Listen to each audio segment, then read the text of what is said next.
대구 기상지청과 시청, 도시철도가 측정하는 지진 정보가 모두 제각각입니다. 기관의 지진 관측이 지진 불신을 키우고 있습니다. 통신 판매 조리 음식의 원산지 표시가 허술합니다. 단속 현장을 동행 취재했습니다. 대구은행이 제2 본점 시대를 열었습니다. 수성동 본점은 새 단장을 위해 보수공사에 들어갔습니다. 지역 최대의 씨름축제 2016 대구시 씨름왕 선발대회가 오늘 시민체육관에서 열렸습니다. 여러분 안녕하십니까? 대구 경북 소식 전해드립니다. 대구 수성구가 달성공원 이전을 추진하다 지지부진한 개발 제한구역인 대구 대공원터에 공원을 조성하는 등 독자적인 개발을 추진하고 있습니다. 그런데 대구시가 난개발이 우려된다며 난색을 표하고 있어 대구 대공원 개발을 놓고 대구시와 수성구 사이에 갈등 양상으로까지 번지고 있습니다. 첫 소식 윤영균 기자가 보도합니다. 지난 1993년에 공원으로 지정된 대구시 수성구의 대구 대공원터입니다. 187만 제곱미터 가운데 대구 미술관을 뺀 89%가 미개발 상태입니다. 오는 2020년 7월까지 공원을 만들지 않으면 도시계획시설 1물제 적용을 받아 도시공원 지정이 해제되고 그냥 개발 제한구역으로 남게 됩니다. 수성구청은 민간 사업자가 전체 구역의 70%를 공원으로 만들어 대구시에 기부 체납하면 나머지 30%를 주거나 상업, 녹지로 개발할 수 있다는 도시공원법을 근거로 민자 사업자를 모집했습니다.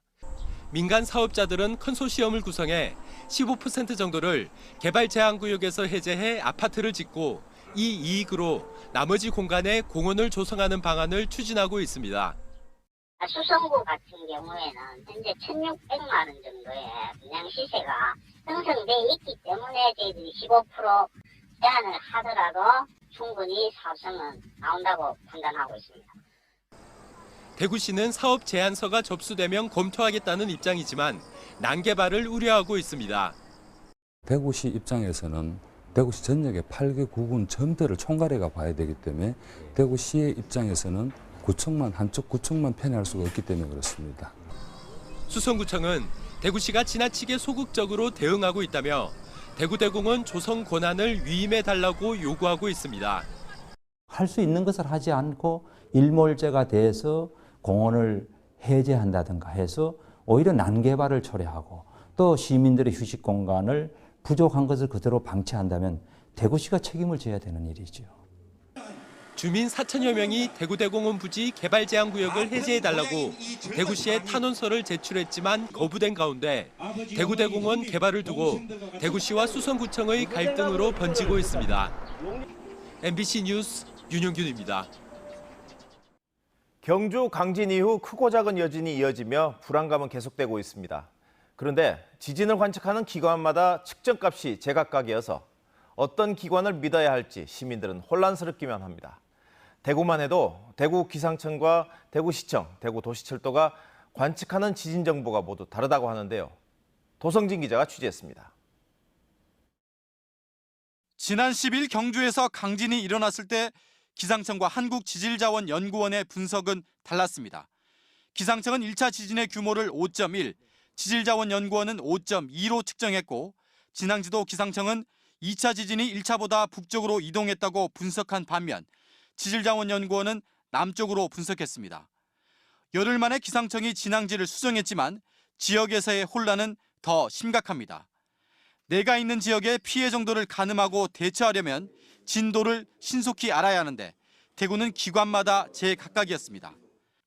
기상청은 지난 12일 1차 최대 진도 5, 2차는 6으로 분석했지만 대구시청은 두 번 모두 진도 4로 분석해 대응했습니다.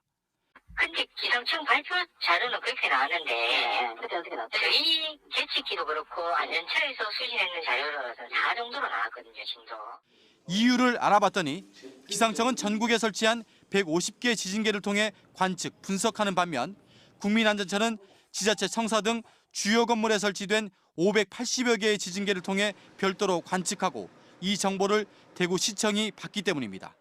외진데 일반적인 노이즈가 더 혼적 위주로 이렇게 선체가 되어 있는 반면에 안전처 쪽은 아무래도 이제 공공기관 건물들이 얼마나 이제 흔들리는 일을 보기 위해서 거의 공공기관 건물 이런 데 많이 설치가 되어 있는 걸로 알고 있어요.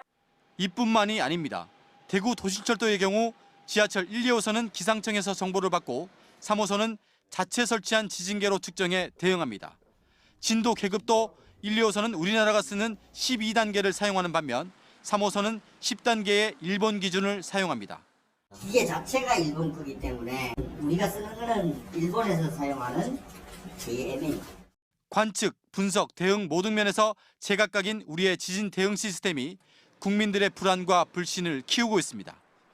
MBC 뉴스 도성질입니다. 지난 12일 지진 당시 경주의 일부 학교가 학생들을 대피시키지 않고 자율학습을 계속해 무리를 빚었는데요. 이번 주 시험을 치르는 한 학교는 학생들에게 지진이 나도 대피하라는 안내방송을 할 때까지 교실에서 가만히 기다리라고 한 사실이 알려져 논란이 일고 있습니다. 장미쁨 기자입니다. 이번 지진으로 학교 건물에 균열이 가는 등 큰 피해를 입은 경주 지역 학생들의 불안감은 여전히 가시지 않고 있습니다. 대부분 학교가 이번 주 중간고사를 앞둔 상황. 그런데 한 학교가 학생들에게 시험 중 지진이 발생할 경우 대피하지 말고 가만히 안내방송을 기다리라는 지침을 내린 것으로 알려졌습니다. 방송하면 바로 대피하라고 그러셨어요. 방송하기 전까지는 일단 교실에. 안내방송하면 대피하기로 했어요. 그게 단체로 같이 해야 돼서 이 반은 대피하고 어떤 반은 대피 안 하면 안 돼가지고. 시험 중 지진 진동으로 학생들이 교실을 뛰쳐나가 혼선이 벌어지는 상황을 피하기 위해서인 것으로 보입니다. 이제 나가면 시험 그 답 같은 거 유출되니까 안 돼서 선생님들이 심하면 바로 방송 알려준다고 바로 나가랬어요. 이에 대해 학교 관계자는 안내방송을 들으라는 말이 와전된 것 같다고 해명했습니다. 무조건 기다린 게 아니고 이제 그 상황에 따라서 이제 그 학교장 판단이 빨리 하셔가지고 방송을 하면은 빨리 급히 대피하는 걸로. 이를 두고 학교가 시험 진행에만 신경을 쓴 나머지 학생들의 안전은 뒷전이라는 지적이 나오고 있습니다. 이에 앞서 지난 9.12 지진 때도 지역 일부 학교들은 학생들을 하교시키지 않고 야간 자율학습을 강행해 무리를 빚기도 했습니다. MBC 뉴스 장미쁨입니다. 대구시가 오늘부터 지진에 취약한 안전등급 C 이하의 교량과 건축물 54곳을 대상으로 합동 안전점검에 들어갔습니다. 닷새 동안 이어지는 안전점검에는 민간 전문가와 대구시 안전관리과 등이 합동으로 교량 받침과 이음 변형 여부, 건축물의 균열과 변형 여부를 점검합니다.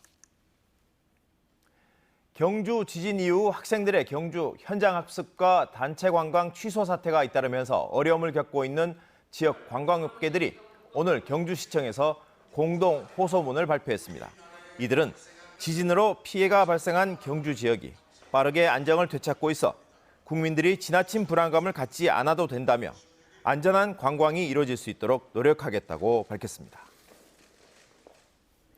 올해 벼농사는 대풍을 예고하고 있지만 쌀값이 폭락해 농민들은 수확의 기쁨도 누리지 못하고 있습니다. 오늘부터 시작된 국정감사에서 쌀값이 농업 분야의 최대 쟁점이 될 것으로 보입니다. 김건엽 기자입니다. 농협 미국 처리장에서 추석이 지나고 남은 조생종 벼 매입이 진행 중입니다. 다음 달 중반생종 벼 수확이 시작되면 쌀값은 더욱 하락할 것으로 예상됩니다. 쌀 소비량 감소와 밥쌀용 쌀 수입이 겹치면서 재고량이 크게 늘어난 데다 4년 연속 풍작이 예고되고 있기 때문입니다. 비축 규모를 늘리고 수요 초과 물량은 곧바로 시장에서 경리하겠다는 방침을 정부가 가을 수확기 이전에 내놓아야 합니다. 쌀값 보장을 요구하면서 수확을 앞둔 논을 갈아엎는 곳들도 생겨나고 있습니다.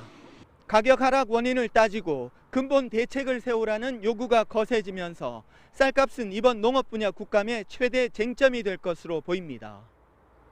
아주 정확하게 예측들은 다 하고 있어요. 어떤 현상이 벌어질 거라는 거를. 그런데 그 대응책은 서류상으로만 있고 실제로 하나도 실현이 안 된 거예요. 이건 정부 잘못이죠. 하지만 재고 문제 해결을 위한 대북 지원이나 해외 원조 등을 두고는 여야 간의 입장 차이가 커서 파행도 예상됩니다. 농업 분야 국감은 오늘 농식품부를 시작으로 다음 달 14일까지 진행됩니다. MBC 뉴스 김건엽입니다. 스마트폰으로 편하게 음식을 주문할 수 있는 배달 어플리케이션이 요즘 인기인데요. 통신 판매용 조리 음식에도 식재료 원산지 표시를 해야 하지만 잘 지켜지지 않고 있습니다. 김은혜 기자가 동행 취재했습니다. 대구에 있는 한 배달 음식점.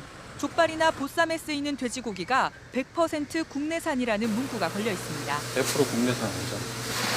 배달 어플리케이션에도 국내산을 쓴다고 돼 있지만 거래 장부를 봤더니 독일산 삼겹살을 구입했습니다. 식재료를 보관할 때도 원산지 표시를 해야 하지만 어겼습니다. 고기를 못 받아가지고 고기를 못 받아가지고 계속 시약하는 말이 뭐에 이렇게 받았는가 모르겠습니다만은. 또 다른 배달 음식점은 국내산과 수입산을 섞어 쓰다 적발됐습니다. 예예, 이것도 수입산이야. 요거 훈련한 지 오래됐어요. 그걸 가지고 건성을 제가 처리를 하겠습니다. 지난 2월 배달 어플리케이션 등 통신 판매로 조리된 음식에도 원산지 표시를 하도록 관련법이 개정돼 계도 기간에 있지만 잘 지켜지지 않고 있습니다. 농산물 품질관리원 경북지원이 배달앱에 등록된 대구 지역 업체 15곳을 조사한 결과 7곳이 거짓 표시로 적발됐고 아예 원산지 정보가 없는 배달앱도 있었습니다. 이 배달 음식에 대한 원산지 정보는 공개된 정보로 판단을 하고 보다 믿음을 가지는 경향이 있습니다. 이러한 점을 노려서 이 원산지를 속여놓은 것으로 판단됩니다. 농산물 품질관리원은 배달앱 원산지 표시가 내년 1월부터는 의무적으로 적용된다며 원산지 허위 표시 등을 지속적으로 단속할 방침이라고 밝혔습니다. MBC 뉴스 김은희입니다. 대구은행이 제2본점 시대를 열었습니다. 대구 북구 칠성동에 자리 잡은 이 본점에 직원들이 새 둥지를 틀었는데 기존에 있던 수성동 제1본점은 새 단장을 위해 보수공사에 들어갔습니다. 권윤수 기자입니다. 대구 북구 칠성동의 지하 3층, 지상 10층 규모의 대구은행 제2본점이 문을 열었습니다. 1층 영업점이 지난달부터 영업에 들어간 데 이어 다른 층에서도 집기를 들여놓고 오늘부터 업무를 시작했습니다. 입주한 사람들은 모두 수성동 본점에 있던 직원들입니다. 1985년 준공해 30년 넘게 지역 랜드마크 역할을 해온 본점을 리모델링하기로 하면서 공사 기간 20개월 동안 이곳에 둥지를 틀게 됐습니다. 새로운 문화예술 공간이자 랜드마크가 될 제2본점 시대의 개막을 맞아 고객님들께 더 가까이 다가가서 더 큰 혜택으로 보답하는 백년은행으로 새롭게 도약하겠습니다. 제2본점 1층에는 갤러리와 북카페를 만들어 주민들에게 개방했고 일반 건축물보다 에너지 비용을 48% 절감시킨 게 특징입니다. 대구은행이 제2본점을 짓게 된 건 지난 2011년 금융지주 회사로 거듭난 뒤 몸집 불리기를 계속 해오고 있기 때문입니다. DGB 금융그룹은 LS 자산운용을 인수하기로 하고 다음 달 초 출범식을 갖기로 하는 등 외연 확대에 적극적으로 나서고 있습니다. 앞서 캐피탈사와 생명사도 인수하는 등 지방은행이라는 이미지를 벗고 전국구 금융그룹으로 탈바꿈하기 위해 애쓰고 있습니다. DGB 금융그룹은 수성동 본점 공사가 끝나면 곳곳에 흩어져 있는 유페이먼트 등 계열사들을 본점과 제2본점에 분산 배치할 계획입니다. MBC 뉴스 권윤수입니다. 우리 지역 씨름 최강자 자리를 놓고 펼치는 2016 대구광역시 씨름왕 선발대회가 오늘 대구 시민체육관에서 펼쳐졌습니다. 석원 기자가 보도합니다.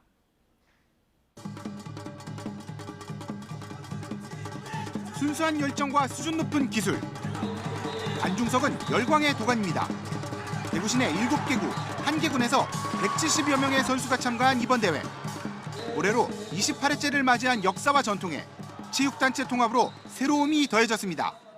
위기에 흔들렸던 씨름이 통합과 함께 새롭게 부활하는 저력을 보이면서 우리 씨름이야말로 전 국민의 화합과 유대감을 정진시켜주는 체급별로 나뉜 3개의 여자 부문과 연령별 7개 부문으로 펼친 남자부 대결. 우승자들은 그간의 땀방울을 선보일 수 있는 기회가 너무 적다는 아쉬움을 이야기합니다. 씨름할 기회가 많이 없었는데 해보니까 재밌고 또 해보고 싶고. 이 씨름이 정말 이거 오랜만에 1년에 한 번씩 열리는 경기입니다. 뭐 자주 열려서 좋은 기술과 성능을 보여드렸으면 좋겠는데 요즘엔 잘 안 열려서 좀 힘든 것 같습니다. 우승을 향한 열띤 경쟁도 있었지만 모두가 씨름이라는 키워드로 하나가 됐던 대구시 씨름왕 선발대회. 이번 대회 상위권을 차지한 선수들은 오는 11월 펼쳐지는 전국 대통령배 씨름왕 선발대회에서 지역의 자존심을 건 한판 승부를 펼칩니다. MBC 뉴스 서건입니다. 20대 국회 첫 국정감사가 시작된 가운데 지역에서도 다음 달 국정감사가 펼쳐집니다.